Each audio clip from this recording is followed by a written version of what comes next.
ప్రభువును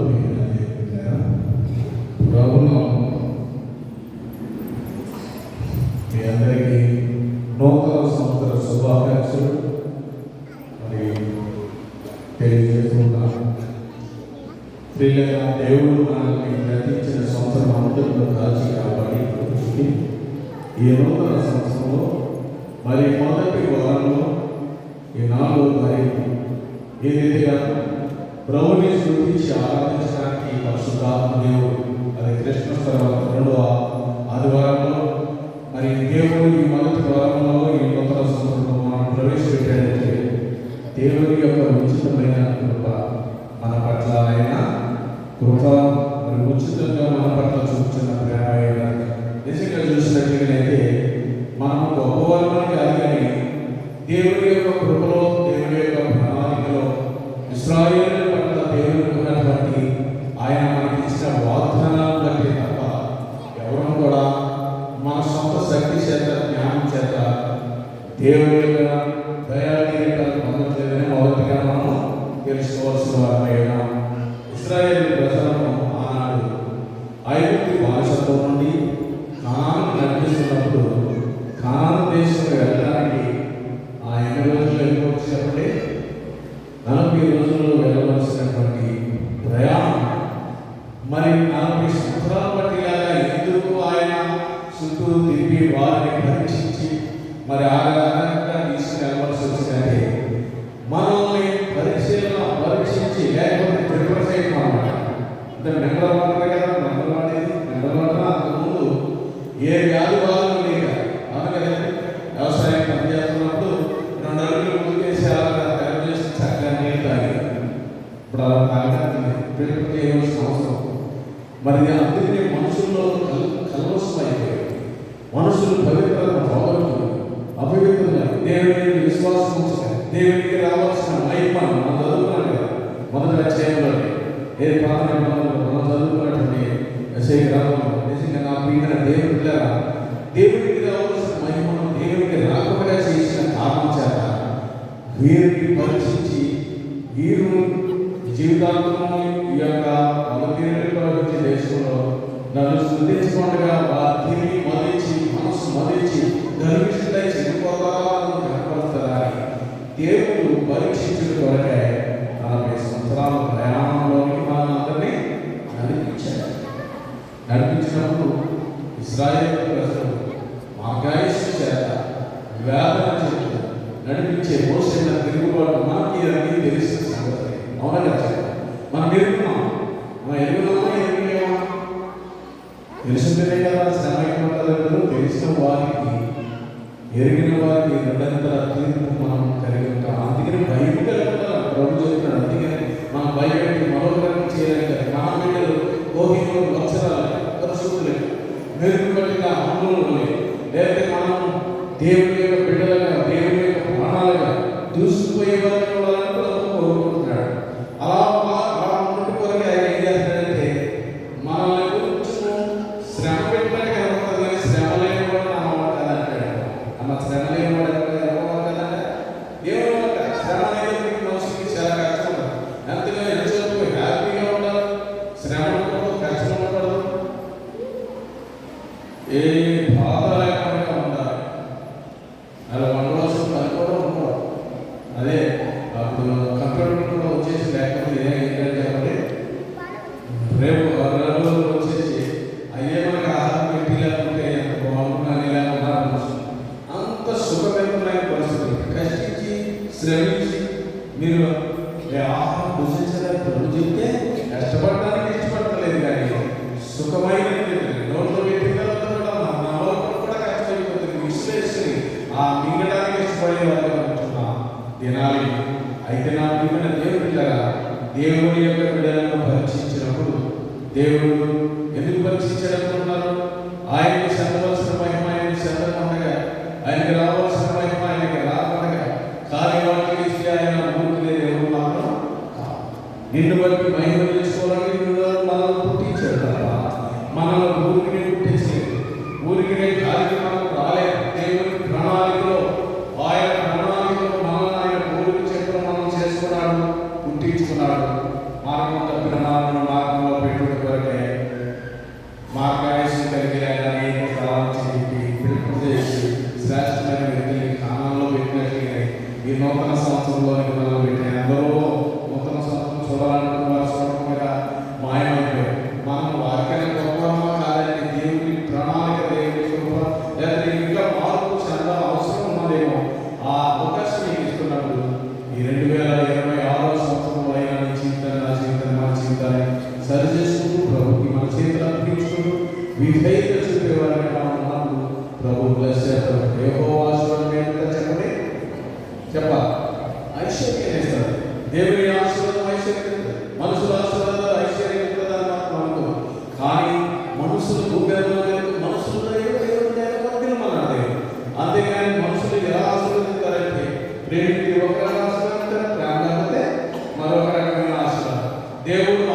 నాయకుడి వేగమని వారు ఉన్నారు కానీ వారు అపార్థులు కాలు జాలుస్తున్నారన్న సంగతి వారికి తెలియదు. దేవుని వాక్యం నీకు మాకు తెలుసు కనుక లోబడడం తగ్గించుకున్నాం. కొద్ది నిమిషాలు దేవుని వాక్యాన్ని మరి జ్ఞాపకం చేసుకుందాం.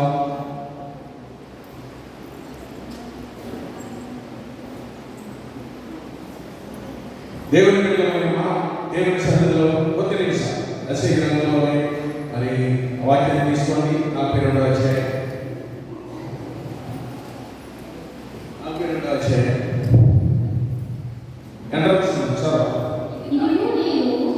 ఒకరే చదవండి దయచేసి. చదివి లేకుండా మంచి చాలా సంతోషం చదివితే చాలా ఇష్టపడుతుంటాయి. పోటీ తక్కువగా ఉండాలి కానీ మరి బయటికి లేకుండా చదివిన చాలా ఇదిగో నేను ఆదుకున్న నా సేవకుడు, నేను ఏర్పరచుకున్నవాడు, నా ప్రాణమునకు ప్రియుడు, అతని యందు నా ఆత్మ నుంచి ఉన్నాను. అన్యజనులకు న్యాయమును కనపరచును. రెండో వచనం వచ్చారు.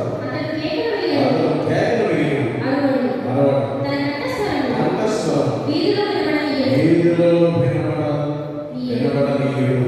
చిన్న ప్రభా వాక్యం అనేది వినలేని వారు కేవలం కొట్టుకున్నాడు. ఈ పక్షాన మాట్లాడుతున్న తెలుసు మరుపరిచి వారితో మాట్లాడి నీ నామానికి మహిమ ఘనత ప్రభావాలు మీరే తెలుసుకున్నారు. మా ప్రభు నజరేయుడైన యేసు పరిశుద్ధ నామములో అడిగి వేడుకొని ప్రార్థన చేస్తున్నాం. ఆమేన్. ప్రియులారా, మరి ఎవరు ఈ యొక్క ప్రియులు లేకపోతే ఆదుకునే నా సేవకుడు అని మనం ఆలోచన చేసినట్లయితే మన యొక్క అభిషిక్తులైన యేసు క్రీస్తు ప్రభువారి గురించి మరి ఈ యొక్క ప్రవచనాలు రాయబడిన అన్నట్లుగా మనం వాక్యం ద్వారా మనం తెలుసుకోగలుగుతూ ఉంటాం. అపోస్తలుల కార్యం మత్తయి సువార్తలో 3వ అధ్యాయం 17వ వచనం చూడండి. మత్తయి సువార్త 3:17 ఎవరి గురించి మాకు రాయబడినవి మనకు అర్థమవుతుంది. మరియు ఇదిగో ఈయనే నా ప్రియ కుమారుడు, ఈయనను నేను ఆనందిస్తున్నాను. అమ్మా ఒక శబ్దం ఆకాశం నుండి వచ్చింది.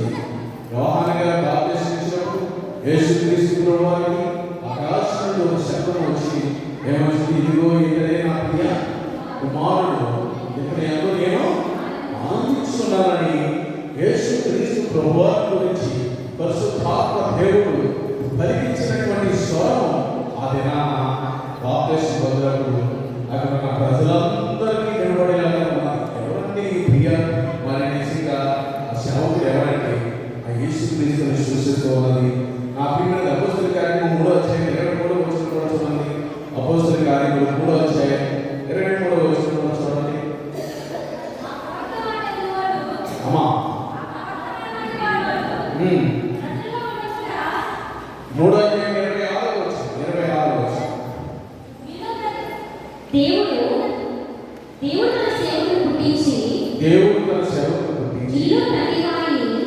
ప్రతి వారిని వారి దుష్టత్వము నుండి మళ్ళించుట వలన మిమ్మల్ని ఆశీర్వదించుటకు ఆయన మొదట మీ ఎదురు పంపాలని చెప్పారు.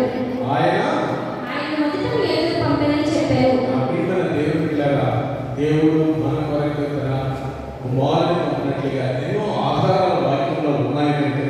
అది ప్రభువారి గురించి ఆయన సేవకుడు, ఆయన నిజమే ఆయన సేవకుడని కూడా ఆయన చెప్పుకున్నాడు. నేను మరి మనిషి కుమారుడు సేవ చేయించుకుంటానికి రాలేదు కానీ సేవ చేయడానికి వచ్చిన ఆయన చెప్పిన మాటలు మనం ఎరుగు. నా ప్రియమైన దేవుడు ఆయన అందరి శిష్యులు ఆధారమైన వాడు. నేను మీకు సేవకుడు అని చెప్పాడు. మరి మీలో గొప్పవాడై ఉండాలంటే మీరు ఒకరినొకరు ప్రేమించుకుని బాధలు కలిగిన వారై ఉన్నారు, తగ్గించుకునే వారై ఉండాలని చెప్పాడు. ఆయన తగ్గించుకునే వారిగా ఉన్నాడు. ఆయన ఏదంట అతను కేకవేయుడు. ఈ యొక్క 42వ వచనం అతను కేకవేయుడు, అలవాడు, అతని కంఠస్వరం వీరులో అరే ఎవరు పెట్టినా ఇతరులు ఎక్కడ కనపడ్డాయి. అసలు మనుషులు కనపడగానే ఆ రోడ్లలో తిరగడానికి ఏంటి నిజంగా ఎంత ఉన్నతమైన స్థితిలోకి వెళ్ళినటువంటి కుమారుడు ఎవరు పెట్టాలి ఆశ్చర్యపోయే రీతిలో మనం కొన్నిసార్లు మరి చూస్తూ ఉంటాం ఈ లోకంలోనే అనేక ఆ రీతిగా ఉన్నాడంటే ఒక క్రమమైన పద్ధతి వాళ్ళు ఆయన మానవుడిగా వచ్చాడు. నేను మానవుడుగా ఆయన సర్వోన్నతుడిగా దేవుడిగా వచ్చాడు. నోరు తెరిచి ఇష్టపడినట్టు మనల్ని నోరు తెరిచి మాట్లాడి అనారంటే గాలుడు కాదు. ఒకవేళ గాలుడైనా కానీ మార్గంలో కనుక వచ్చి ఆయన మార్గంలోకి వచ్చినట్లుగా అయితే ఎదుగుతుందని తెలుసా, త్రోవ తప్పకుండా అతను దేవుడిని కలిగి ఉంటాడని దేవుడు వాక్యంలో రాశాడు. త్రోవ తప్పకుండా ఉంటాడు. మూర్ఖుడైన దేవుడి సన్నిధిలో అసలు ఏం చేయాలి, ఏంటి ఇద్దరుగా జరుగుతున్నారు కదా, అతను త్రోవ తప్పకుండా దేవుని మార్గంలో నడిచేలాగా తప్ప అతను ఇష్టానుసారంగా ఇచ్చినట్టు మాట్లాడడానికి అవకాశం లేదు. యేసుక్రీస్తు ప్రభువారి మార్గంలో మరి క్రూర సంతులు మృగాలు ఉండవని 35:8లో మనం ఆ మాట చూడాలి. అతని దారిగా ఉన్నాం రాజమార్గం. ఏ మార్గం అనేది? రాజమార్గం ఏర్పడదు. అది పరిశుద్ధ మార్గం అనబడదు. అదే అపవిత్రులు అది ఎవరు పోయే మార్గం కాదు. అపవిత్రులు పోకూడని మార్గం అది. సరే, అది మార్గంలో పోవానికి ఏర్పరచబడదు. 3 లైన్లు ఈ మార్గం నుంచి చదివించవలసి 3 లైన్లు అందులో నడుస్తూ త్రోవ తప్పక దేవుని యొక్క కృపను బట్టి 3 లైన్లు కానీ అందులో నడవడానికి వచ్చాడా, లోనికి వచ్చాడా? యేసు నేనే మార్గం సత్యం జీవనం చెప్పి యేసు మార్గంలోకి వచ్చిన వాడు త్రోవ తప్పకుండా ఎల్లప్పుడూ ఉంటాడు. అది పరిశుద్ధులు పోయే మార్గం. అక్కడ అపవిత్రులు పోకూడని మార్గం. అపవిత్రులు పోకూడని మార్గంలోనికి అపవిత్రులు మనం వచ్చేసేటటువంటి వచ్చేదే ఆ అపవిత్రం చేయడానికి అవకాశం లేదు. ఎందుకంటే ఇక్కడ అంతా పరిశుద్ధులు ఉన్నారు కనుక అందరూ పరిశుద్ధులైంది. అగ్నికి మండుతున్నారు కనుక మండుతున్నారు మీద గడ్డి దుమ్ము ధూళి పనికిమో ఏదైనా వచ్చి ఏది ఏమవుతుంది చెప్పండి, భస్మైంది. మనం మనం ఆయన అగ్ని మనం అగ్ని అగ్నిగా ఆయన నీకు శుద్ధి అయిన మనం కూడా వెలుగు నీకు వెలిగించేవాడు. రాజమార్గం అంటే యేసు మార్గం. రాజమార్గం ఏంటి? రాజమార్గాన్ని త్రోవ చేసి ఆయనకి చెందవలసిన మహిమను మరి దేవునికి రావాల్సిన మహిమను కాని వారికి పేరు చెప్పట్లేదు, కాని వారికి వారు అర్పిస్తూ నేర్చుకున్నారు. అంటే స్నేహంతో వారు నేర్చుకున్నారు. వారితో స్నేహం చేసి వారి బుద్ధులు నేర్చుకున్నారు. చాలా మంది స్నేహం చేయడం వల్ల నేర్చుకున్నటువంటి స్వభావాలే తప్ప ఒరిజినల్గా పుట్టుకతో వచ్చినవి కానీ మనం పుట్టుకతో పవిత్రమై ఉన్నాం. ఆదాము పాపి కాదు కానీ ఆయన పరిశుద్ధిగా మహిమతో పుట్టించే దేవుడు చేశాడు. కానీ ఆదాము తప్పు చేయలేదు. కానీ ఆదాము తప్పులో పడేయడానికి అవమానాలు పొరపాటు చేసిన కారణం చేత ఆమె తెచ్చిన పండు ఈయన కూడా కాదనుకుని తిన్నందున మహిమ పోయి మహిళమే మిగిలిపోయి ఉన్నాను. ఏమి చెప్పండి, మహిమ పోయి మట్టి దేహమే మిగిలిపోయింది. కనుక ఐదులను ప్రేమ గల దేవుడు కరుణామయుడు వారిని ప్రేమించి క్షమించి వారికి వస్త్రాలు పంపించి మరి బయటకు పంపించేదే తప్ప కొండలకని పెట్టేది. తన బిడ్డలైన మనం మొదటి ఆత్మ ద్వారా పోగొట్టుకున్నటువంటి మహిమను ఈ కడపటి ఆత్మైన యేసు క్రీస్తు ద్వారా నీకు నాకు ఇవ్వడానికి ఈ లోకానికి వచ్చాడు. నువ్వు నమ్మినట్లయితే, నువ్వు విశ్వసించినట్లయితే ఆయన ప్రియ కుమారుడు, ఆయన యొక్క ఆనందిస్తున్నానని పరిశుద్ధాత్మ చెప్పినట్లుగా మనం కూడా ఆనందించేవారు కదా. ఆనందించమన్నా మనం ఉసురు కూర్చోమన్నాడా? ఎలా ఆనందించమన్నాడు? ఎప్పుడెప్పుడు ఆనందించమన్నాడు? ఎల్లప్పుడూ దేవుడు ఎల్లప్పుడూ తోడుగా ఉన్నాడు. ఇమ్మానుయేలు దేవుడు మీకు తోడు అన్నాడు. ఇమ్మానుయేలు దేవుడు మనకు తోడు.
సన్నిధికి వచ్చి కూర్చుంది ఏం మాట్లాడాలి.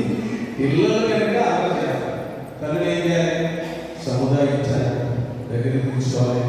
ఇది వాక్యానికి ఇష్టపడేసి మరి ముందు పెట్టుకోవాలి. పిల్లలు గర్వించాలి. నా దేవుడి సన్నిధిలో దేవుడిని ప్రార్థించేవారి వల్ల ఒక మంచి ఆలయం మనకి దేవుడు ఇచ్చాడని, అందులో దేవుడు ఆరాధిస్తున్నామంటే నిజమైన ఆనందం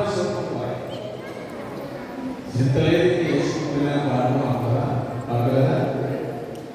పండుగ డిసెంబర్ 25 ఎప్పుడు తెలుస్తుంది మన దేశంగా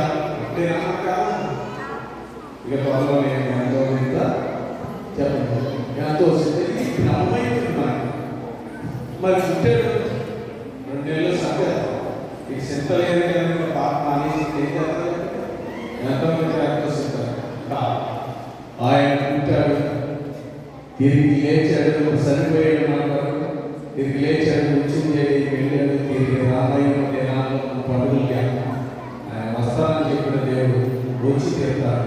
నేను ఈ కూటమయ్యేలా అందుకే మనం వెలుగుగా ఉండాలి. వెలుగుకోవాలి, ప్రభుత్వం కనపరిచేవారు కూడా. ఆయన నిజంగా మన వరకు మత్తయి సువార్త 20:28 వచ్చిన చూడండి. మత్తయి సువార్త 20:28 అలాగే మనుష్య కుమారుడు పరిశోధన చేయించుకుంటారు రాలేదు కానీ అనేకులకు ప్రతిగా విమోచన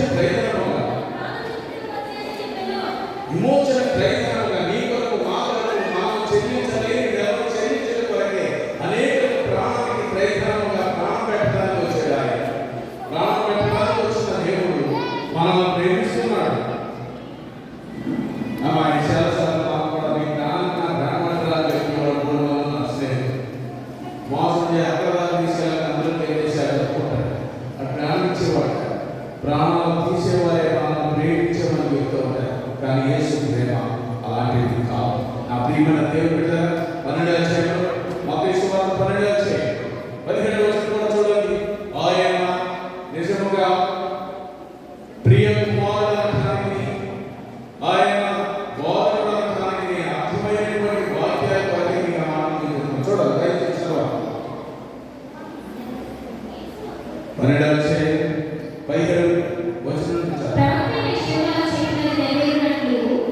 అలా జరిగింది. అదేమనగా ఇదిగో ఈయన నా సేవకుడు, ఈయన నేను ఏర్పరచుకుంటుని, ఈయన నా ప్రాణమునకు ఇష్టడైన నా ప్రియుడు, ఈయననే నా ఆత్మను ఈయన అన్ని జనులకు న్యాయమును ప్రచురం చేయు.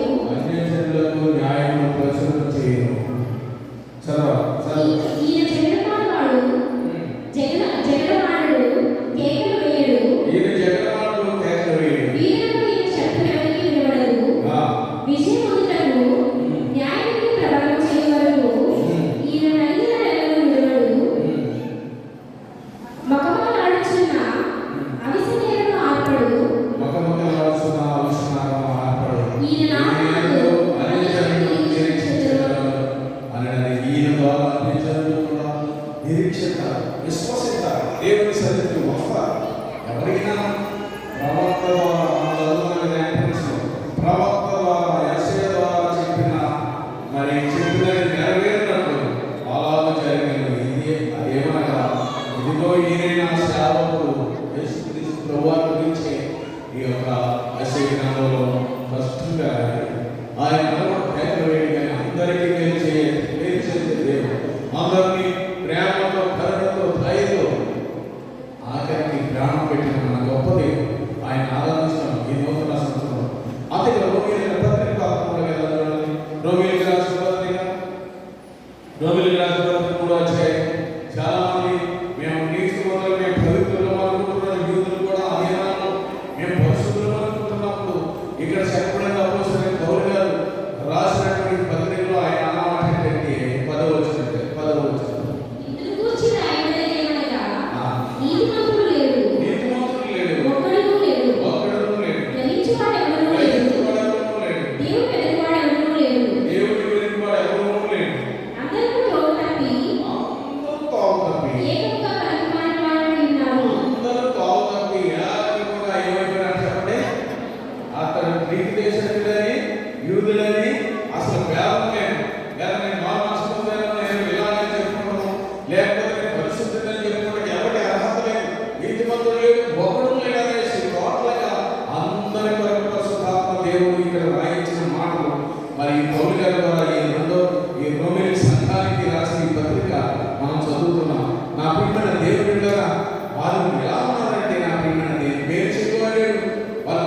తెరిచారు అలాంటి వారి గారు ఇంకేమంటున్నారా? తమ నాలుకతో మోసం చేయుదురు. నాలుకతో మోసం చేస్తున్నారు.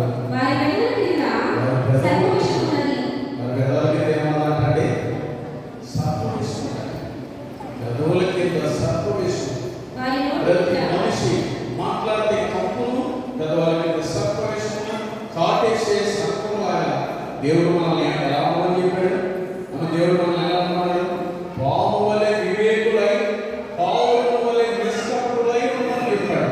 కపటము లేని వ్యక్తిగా, కల్మషం లేని వ్యక్తిగా, పవిత్రులుగా పరిశుద్ధాత్మ దేవుడు పావులుగా ఎందుకు వచ్చాడండి? అందులో చేదు కానీ కల్మషం కానీ పరిశుద్ధాత్మకు సూచనగా ఉన్న పావులులాగా ఉంటున్నాను. కానీ మనం నోరు తెరితే కాపు, పెదవులకి సర్పవేశం అన్నా. ఇతరులతో మాట్లాడేటప్పుడు ఎంత జాగ్రత్తగా ఎవరి చేయాలి, ఏ యేసు వచ్చేద్దాం కానీ భయపడవలసిన భయం భయం భయం. కానీ యేసు ఆ భయాన్ని పొగడటానికి ఇశ్రాయేలు ప్రజలను భయపడని ప్రజలందరికీ తెలియచేయి మా సంతోషకరమైన శుభవర్తమానం యేసు క్రీస్తు వలన సంతోషంతో ఆనందాన్ని ఇవ్వడానికి, ఇవన్నిటినీ తీసివేయడానికి మనకి దేవుడు మన కొరకు పెట్టాడని మనం నమ్మాలి. అంతేకాదు వారి యొక్క మార్గం అంట ఏమంటంట నాశనము కష్టము వారి మార్గాల్లో ఉన్నాయంట. ఆమె ఎవరి మార్గాల్లో? ఆ రోమి సంఘానికి ఆనాడు రాశాడు వారి మార్గాల్లో ఆ ఉన్నాయి. మనం చదువుకుంటున్నాం కానీ ఇప్పుడు మనం వింటున్నాం కాబట్టి మన మార్గాలు ఎలా ఉన్నాయో పరిశీలన చేసుకుంటే ఈ మార్గం మనకి ఎసరిగా తెలియజేస్తున్నాడు ప్రభు. వారికి నాశనము కష్టము వారి మార్గంలో ఉన్నాయి, శాంతి మార్గం వారి ఎరగరు. శాంతి మార్గం వారు ఎరగంటే దేవుడి వాక్యము సత్యాన్ని వారు ఎరగక వారు అనేక రీతిగా కష్టాలు నష్టాలు నాశనములు తెచ్చిపెట్టుకుంటున్నారు. యేసు మార్గంలో ఏముందని చెప్పాము? అక్కడ కష్టపడదు, దుఃఖముందు, వేడుకుంటూ, సింహాలలో క్రూర మృగాల రావడం ఎటువంటి చెప్పి మనం చదువుతున్నాం. యేసు మార్గం అంటే అది పవిత్రులు, అపవిత్రులు పోవడం మార్గం కాదు. పరిశుద్ధమైన మార్గంలో అక్కడ సింహాలన్న పరిస్థితులు పరిశుద్ధాత్మ దేవుని సన్నిధి నిత్యానందం ఉంటుందంట. ఆమె ఏమంటారు లాస్ట్లో ఆ మాటలో ఆ యజమానులు చదివినటువంటి ఆ యేసు మార్గం గురించి చదివిన దాంట్లో వారి తలల మీద నిత్యానందములు ఆనంద సంతోష భక్తులై చూడండి. వారి తలల మీద నిత్యానందం ఉంటాం. మన తలల మీద కొత్త సంవత్సరంలో ప్రవేశించామన్న పేరు మాత్రమే ఉంటుంది తప్ప కొత్త బ్రతుకు మాత్రం మన సింధులో చూడలేకపోతాం. కొత్త ఆనందం ఎక్కడ? కొత్త బట్టలు కట్టుకుంటే కొత్త ఆనందం వచ్చి అమ్మా నేను అనుభూతిపరంగా చెప్తున్నాను, అనుభవించి చెప్తున్నాను. కొత్త వస్త్రాలు ధరిస్తే రాదు, కొత్త వస్త్రం క్రీస్తుని ధరిస్తే వస్తుంది. క్రీస్తుకి హృదయంలో నింపుకుంటే వస్తుంది. అది పండుగ రోజు వచ్చేది కాదు, ఎల్లప్పుడూ సంతోషమే. అమ్మ క్రీస్తుని హృదయంలో నింపుకుంటే ఎప్పుడు సంతోషం చెప్పండి? ఎల్లప్పుడూ సంతోషమే. ప్రభుని నింపుదాం, ఎల్లప్పుడూ సంతోషంగా ఉందాం. వారి మార్గాల్లో శాంతి మార్గం వారే. అంతేకాదు నా ప్రియమైన దేవుడు వారు కన్నుల ఎదుట దేవుని భయము లేదు. వారికి ఎవరైనా దేవుని భయం వస్తే వారికి లేనే. దేవుని భయం లేకుండా ఇష్టానుసారంగా ఉంటున్నారు. అమ్మా పిల్లలు మీకు వందన జాగ్రత్త ప్రేమతో చెప్తుంది. దేవుని మాట లేదు ఇలాంటి వారి పిల్లల రాజ్యం చెప్పినప్పుడు దేవుడు నిన్ను ఎంత ప్రేమిస్తున్నాడో అర్థం చేసుకోవాలి. బాలుని నడుచుకోవడానికి జ్ఞానము వాడు పెద్దవాడైన తర్వాత నా నుండి తోలుకోవాలి. నా ప్రియమైన దేవుడిలాగా నేను ముగించడానికి ఇష్టపడతాను. గొప్పగా చెప్పట్లేదు కానీ నేను మరి నా మనలో కోర్టులో చదువుతున్నాను, విమాన సెంటర్స్లో చదువుతున్నాను. వాడిని పండగ రోజున చక్కగా గిఫ్ట్ వేసుకున్నాడు. క్రిస్మస్ రోజు గిఫ్ట్ వేసుకున్నాడు. గిఫ్ట్ వేయడానికి వాడు ఎంతో ఇష్టపడి అసలు ఉదయం నుంచి సాయంత్రం దాకా చర్చ నుంచి వెళ్ళి రాలేదు. అటువంటి వాడిని పిల్లలు ఏం చేశారంటే వాడిని గెట్టేసి చేసేదానికి కాలు వెళ్ళడి కాలు ఎక్కడేసి ఇంకా యాక్షన్ లేదు, కిక్ లేదు. 2 రోజులు స్కూల్ మానేసి మరి మా దగ్గరికి వచ్చి చెప్పి ఏడ్చినప్పుడు నేను అన్నాను, మన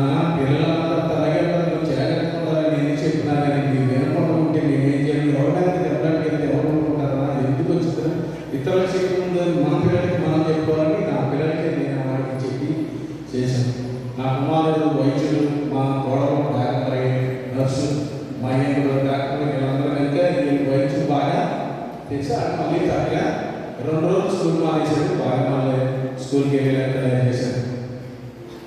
అయితే వాళ్ళకి నిన్న దినాలు ఒకటి వచ్చేసేది బోర్లు ఎడితే వచ్చి వేసి నాకు బాగా నేను బయట ఎక్కువ ఎవరు కొట్టానని నేను ఎదిగాను. ఆవిడ నన్ను చూసి పారిపోతున్నాడు. పారిపోతున్నప్పుడు రైట్ ఆగని చెప్పలేదు. ఏం అనుకున్నాడు? ఇంకా ఆగండి, ఇంకా రాగండి, ఆగండి, ఆగండి, ఆగండి. ఎందుకు రావాలి వదిలేసిన ఎందుకు రావుతున్నావు అని చెప్తే అంటాడు, నాలో నా ఇష్టం నువ్వు ఇసరా అంటున్నాడు. కోర్టులో చదువుకోవడం అనుకుంటాడు. నెక్స్ట్ నాలో నా ఇష్టం, నేను మాట్లాడుతున్నాను. నా చెయ్యి నా ఇష్టం, నా కాలు నా ఇష్టం, ఒకట్లాగే ఒక తప్పు మరి ఎందుకు పనిలో జాగ్రత్తగా ఉండాలి అంటే నేను అన్నాను కారణాలు మనిషి మాత్రం దొరకలేదు. ఆడ స్వీట్ నేను పరిగెట్టలేదు. పిల్లలు దేవుని యొక్క బిడ్డలమైనటువంటి మనం తీర్చాలి. మన ఇక్కడ వేరే కాకుండా దేవుని పనికి మనం అడ్డుగా ఉండదు. ఇక్కడ చూసినట్లయితే నా దేవుని దేవుని వారి కన్నీళ్ళు ఎదుగుతా దేవుని భయం లేదు, దేవుని భయం లేదు.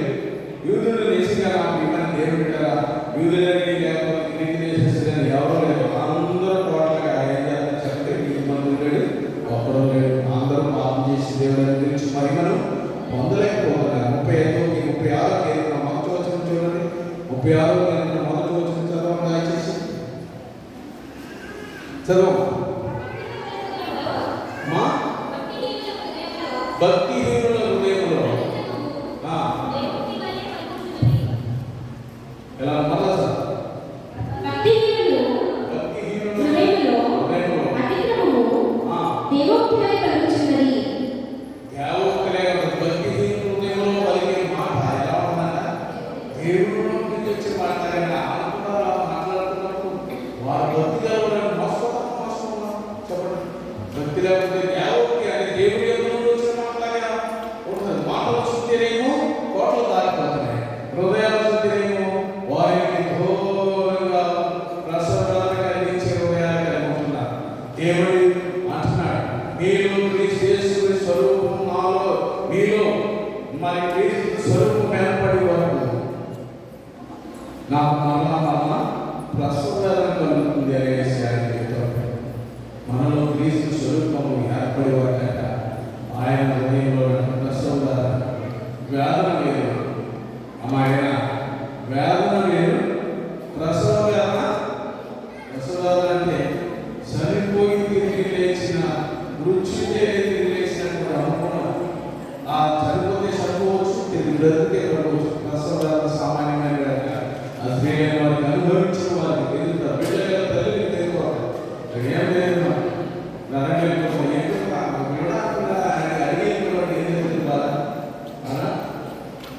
చుట్టూ సమీపండి వచ్చి చెప్తారు అనుభవంలో పెద్దవాళ్ళు పడే తల్లి బాధ. అందుకనే మనం అంత వ్యాధులతో బిడ్డలను తల్లి మరణం నుండి మృత్యుంజయ తిరిగి సరే 24 గంటలు గడితే కానీ మేము గ్యారెంటీ చెప్తున్నాను. పరిస్థితుల్లో మన బిడ్డలు మా బిడ్డలని వ్యాధులు వేయవలసిన వారు విశ్వాసాన్ని తిరిగేవారు అనుకోరు. దేవుడి చేయాలి బిడ్డలు ఎవరున్నాడు గర్భపాలను ఎవరో గురించి స్వాచ్ఛమైన దేవుడు ఇచ్చిన బిడ్డలను దేవుడు నా పెంచవలసిన బాధ్యత తల్లిదండ్రులు ఉన్న. అయితే నా ప్రియమైన దేవుని బిడ్డ మరొక మాట 34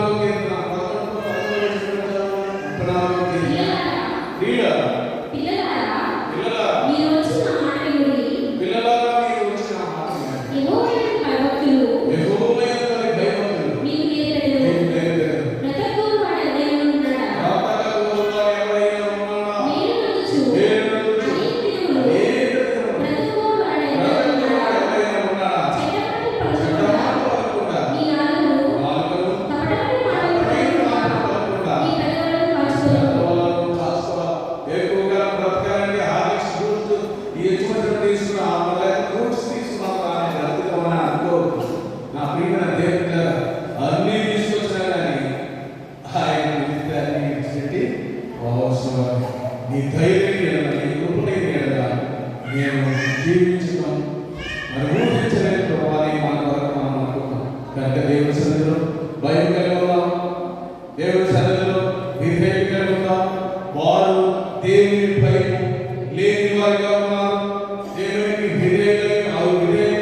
చెందుతూ నీతిమంతులు లేకుండా భక్తులు లేకుండా మనం బ్రతుకుతున్న కారణం చేస్తే యేసు ప్రభువారు వేదన చెందుతూ ఉన్నారు.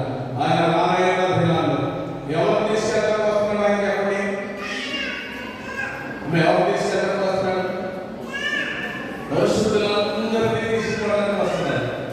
నీతిమంతులు పరిశుద్ధులు ఎవరు? ప్రభుని ఎవరైతే హృదయంలో పెట్టుకుంటారో వారి కొరకు ఆయన మేఘాల మీద వస్తున్నాడు. మేఘాల మీద వస్తున్నాడు.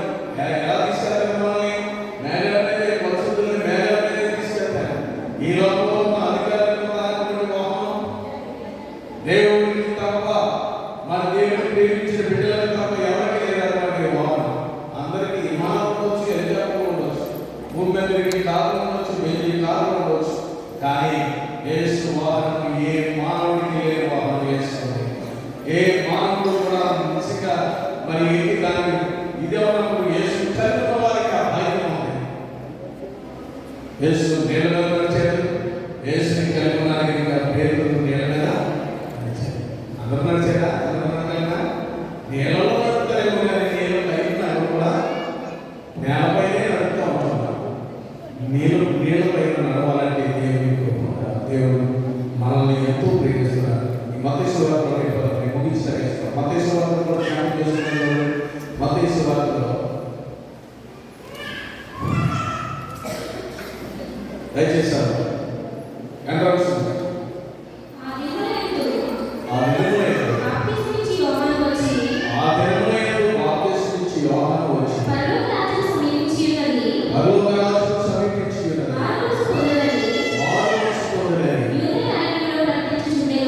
యోదయ అరణ్యంలో ప్రకటించుచుండెను. ప్రభువు మార్గము సిద్ధపరచుడి.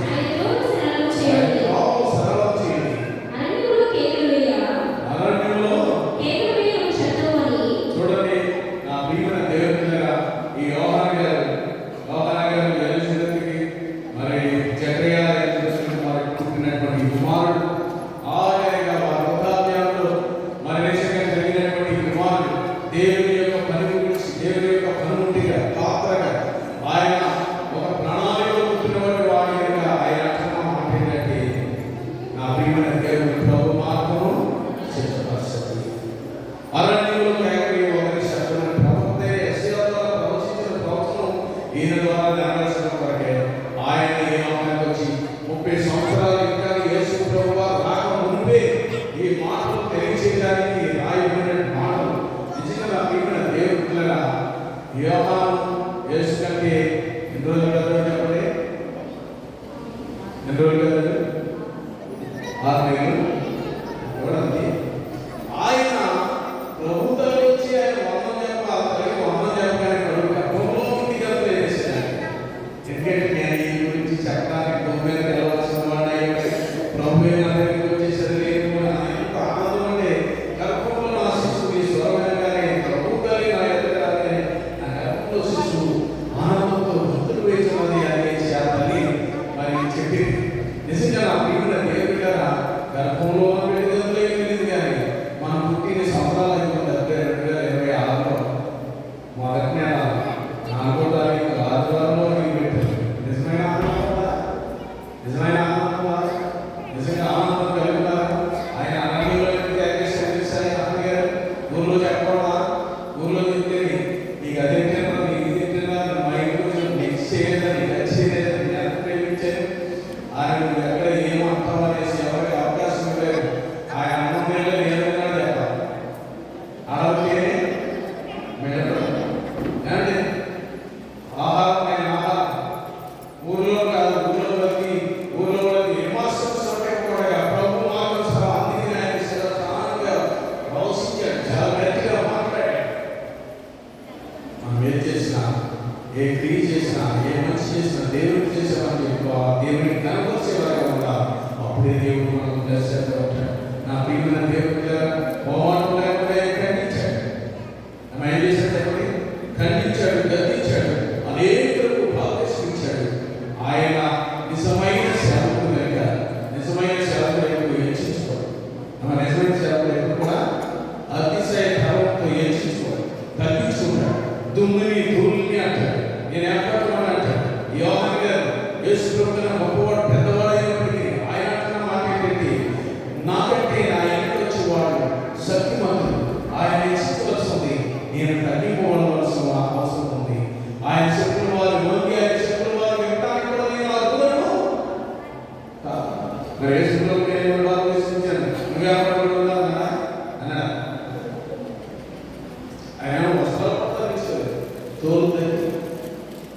నా ప్రియుల దేవుళ్ళ మంచి వస్త్రం జరిగితే మనం చూస్తే మురిసిపోయే వారి మైమర్స్లో అది ఇచ్చేది ప్రభు ఇంకా వస్తూ ఉంటే ప్రభు ఇంకా ఇస్తూ ఉంటాడు.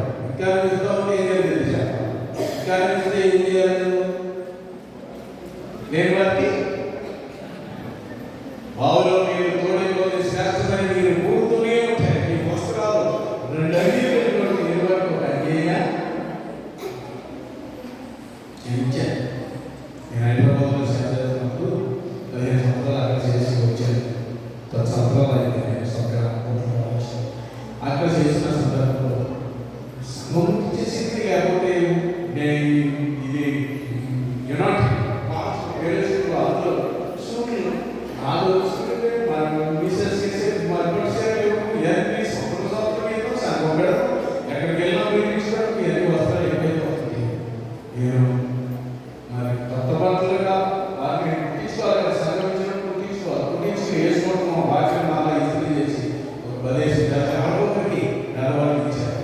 గొప్పడిగా ఒకప్పుడు చదువుతున్న దినాలు నా పిల్లల దేవుడు 10th చదువుకోవాలని నికరంలోనే స్కూల్కి వెళ్ళవలసి వచ్చింది. 10th చదివిన నికరంలో స్కూల్కి వెళ్ళవలసిన సందర్భంలో ప్యాంట్ అంటే ఎంతో ఆనందం వచ్చింది. ప్యాంట్ ఒక 10th క్లాస్ చదివిన ఒక ప్యాంట్ కూర్చున్నాడు మా ఊళ్ళే. సరేలేని ఊరికే ప్యాంట్ వేసుకుని చూద్దామని వేసుకుని వాడు ఎంత కొట్టాడో మాకు తెలుసు. ఈరోజు ఎన్ని వస్త్రాలు ఏం తీసుకోవాలో తెలియకుండా స్టాక్ అయిపోతున్నారు. ఆ దినాల్లో మనం అనిపించిన దరిద్రత ఈ దినాల్లో మన దరిద్రత తీసివేసే దేవుని స్తోత్రం చెప్పండి. దేవుడు మనల్ని ఎన్నడూ విడిచిపెట్టే దేవుడు కాదు. దేవుడి నన్ను నిన్ను మనం వారి రక్షించే దేవుడు. తలగా ఉంచుతారా అన్నాడు. అమ్మ ఎలా ఉంచుతారా అన్నాడు కదండి. తలగా ఉంచుతాడు కానీ లోకగా మాత్రం అప్పించేవాడుగా ఉంచుతాడు. అప్పు తీసుకునేవాడుగా ఉంచాడు. నిన్ను నన్ను ఉన్నతమైన స్థితిలో ఉంచాలని వచ్చాడు. నువ్వు పంచిపెట్టే తల్లిపోతాను అనుకుంటావు కానీ ఆ పంచిపెట్టింది మనం 2 ఆశీర్వాదాలు మనం పొందుకుంటూనే ఉంటాం. వస్తాను బాధ బాగుంటే వస్తానే ఉంటుంది. అది దేవుని యొక్క మనసుతో కనులతో చూసిన వారికి మాత్రమే తెలుస్తుంది. కనుక దేవుడిలోనే మనం దేవుని సన్నిధిలో సర్వ సంతానం అనేసి యేసు ప్రభు వారి యొక్క మరి సరావతి వచ్చి సర్వ సంతానం మీకు బుద్ధి చెప్పిన వాడు మనసు బలించండి అనేసి ఆయన వేసి బోధించాడు. యేసు ప్రభు అయితే సర్వ సంతానం సర్పంలా అన్నాడు యేసు ప్రభు. ఆయన ఎంత బాగుంది అన్నాడు అన్నమాట. సర్పానికి పుట్టిన వారి సర్వ స్వభావంతో మనం పాము వలె వివేకం పాము ఎలా సుఖైతే నాగేవాడు కనబడ్డ సిద్ధేశ్వరికి అది మాయమైంది. అంటే అంత వివేకం కలిగి మనం తప్పించుకోవాలి, జ్ఞానంతో ఉండాలని దేవుడు కోరుతున్నాడు. కానీ పాము వలె ఇష్టం కలిగి ఉండవద్దని చెప్పాడు. పాము వలె ఇష్టపడులై ఉండమని చెప్పాడు. మనం రివర్స్ అవుతున్నాం. ఏదైనా ఇష్టపడాలి మాకని రివర్స్ అవుతున్నాం లేదని ఆశీర్వాదాలు చూడలేకపోతున్నాం. కనుక నా ప్రియమైన దేవుడు ఇంకా బాగా క్లియరెన్స్ కావాలనుకుంటుంది. తిమోతికి రాసిన మొదటి తిమోతికి రాసిన 15వ ఆలోచన యోగులలో 42 మరి 3:25 దేవుడి యొక్క కార్యాలు ఎలా ఉంటాయో మనం చూద్దాం. ఎందుకు ఖండించాడు, ఎందుకు గర్వించాడు, ఎందుకు మమ్మల్ని శిక్షించుకున్నాడంటే తన బిడ్డలైన వారు పరిశుద్ధులుగా ఉండాలని ప్రభు కోరుకుంటున్నాడు. మనం పరిశుద్ధులుగా ఉండాలి. దేవుడికి రావాల్సిన మహిమ దేవుడికే చెల్లిద్దాం. ఈ నూతన సంవత్సరంలో అడుగుపెట్టిన నీవు నేను అపోస్తలుడైన పౌలు అంటాడు, మేలు చేయలేనటువంటి మేలు చేయాలన్న కోరిక నాలో ఉంది కానీ మేలు చేయకుండా మేలు చేయకూడని కీడే చేస్తున్నాను. కానీ నేను మేలు చేయకపోతున్నానంటే అది నాలో నివసించు పాపమే కానీ నేను మాత్రం కాదు. నేను చేయవలసింది చేయకూడదు చేస్తున్నానంటే నాలో నివసించు పాపమే కానీ నేను కాదని చేసి పౌలు గారు అంటాడు. ఆయనతో మాట ఏమంటున్నాడంటే నా మీద దేవుడి గారు బాబును రక్షించిన యేసుక్రీస్తు లోకానికి వచ్చిన మాట నమ్మలేదు పునాదిగా యోగ్యమైనది.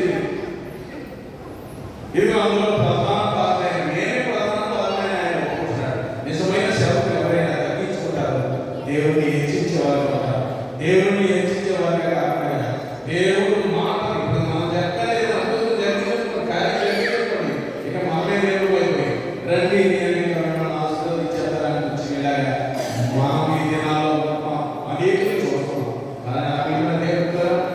దేవుడు న్యాయస్థితిగా దేవుడు మనం ప్రేమిస్తాడు, దేవుడు మనం హెచ్చిస్తాడు, దేవుడు తన బిడ్డలుగా స్వీకరించి ఆ ఆచరణలో చెప్పడం లేని వ్యక్తులుగా పరిశుద్ధులుగా ఉంచుకోవాలని పరిశుద్ధాత్మ దేవుడు మన పట్ల ప్రేమ కలిగి ఉంటాడు. ఎవరు కూడా అతిశయపడడానికి వీలు, అతిశయించేవాడు ప్రభునందే అతిశయించి ప్రభునందే అతిశయించడానికి తెలియచేస్తూ మా దేవుని యొక్క కృపలో దేవుని యొక్క దయలో మా దేవుని నామ మహిమ కొరకే దేవుని నామ మహిమ కొరకే మనం జీవించాలని తెలియచేస్తూ ఆయన నామ మహిమ కొరకే బ్రతుకు కొరకే ఎదురు చూసేవారు కదా. అలా ఉండటం పరిశుద్ధాత్మ దేవుని సన్నిధితో మనకు మన కుటుంబాలకు తోడుగా ఉండి నడిపించుగాక. ఆమేన్. సమస్త జ్ఞానములకు ఇచ్చిన దేవుని సమాధానం చేసుకునేందువల్ల ఈ హృదయములకు మీ తలపులకు కావలేనుగాక. ఆమేన్. దేవా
ప్రత్యేక కానుకలు కృతజ్ఞతలు తీసుకొచ్చినట్లయితే మీ కొరకు ప్రార్థన చేయడం జరుగుతుంది.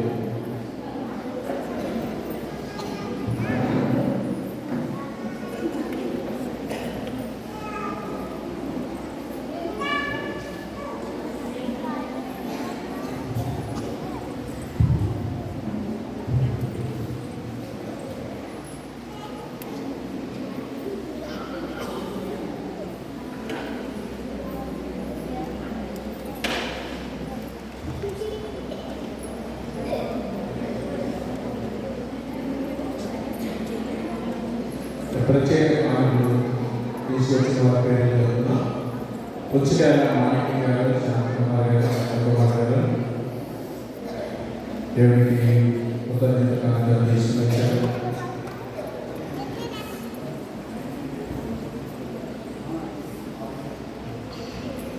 పాలపర్తి సన్నీ గారి కుటుంబం దేవునికి కృతజ్ఞత కానుకలు తీసుకొచ్చారు. అలాగే పిలుపు గారు, జయన్ గారు కృతజ్ఞత కానుకలు తీసుకొచ్చారు.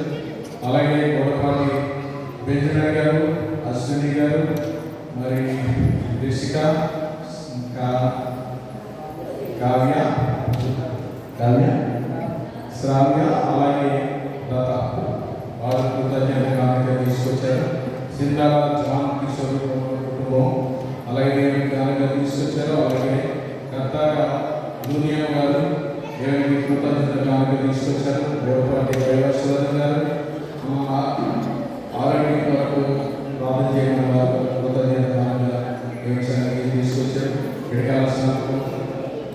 దేవుడికి కృతజ్ఞతలు తీసుకొచ్చారు. దానం సుధాకర్రావు గారు, వెంకమ్మ గారు మరి కృతజ్ఞత దేవునికి కృతజ్ఞత తీసుకొచ్చారు. వారి వరకు ప్రార్థన చేయాలి. మహాత్మని కృపగల రాష్ట్రానికి వందనాలు స్తోత్రాలు ప్రభావ. ఇదిగో నాయన ఈ సన్నిధికి ఆయన కృతజ్ఞత కానుక తీసుకొచ్చిన బిడ్డలను జ్ఞాపకం చేసుకుని ఈ కృతజ్ఞత కానుక కార్యక్రమం హృదయానికి సమర్పించుకునే బాధ్యత ఇచ్చి ఏ అవసరం ఉందో ఏ అవసరం నామం తెలిసి వేరే వాటిని తెలుసుకోమని ఇచ్చిన వాటిని అనేక బిడ్డలు దయచేయాలి. ఈ సేవలు వాడుకొని అంతేకాదు నాయన ప్రభావ బిడ్డలు నాయన ప్రభావ ప్రతి సమస్యని నామలో తీరుతుందని విశ్వాసంతో సంతోషంగా ఇచ్చిన వారికి ఎంతో తీర్చే దేవుడు. ఇలాంటి దీవులను పొందడానికి ఇంకా అనేక కార్యాలను జరిగించి ఇవే మహిమ తెచ్చుకున్నాను. ఇవి సేవల వాటిని మహిమను తెలుపుతుంది. యేసు క్రీస్తు నామములో వేడుకుంటున్నాం తండ్రి. కుమారుని కృప పరిశుద్ధాత్మ సహవాసం ఎప్పుడూ బిడ్డలకు తోడుగా ఉండి నడిపించుకుంటారు. మంచిది. అదే రకంగా సంఘ నాయకులు సంఘ నాయకులు పాల్గొనవలసిందిగా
ఆరాధిస్తున్నాం.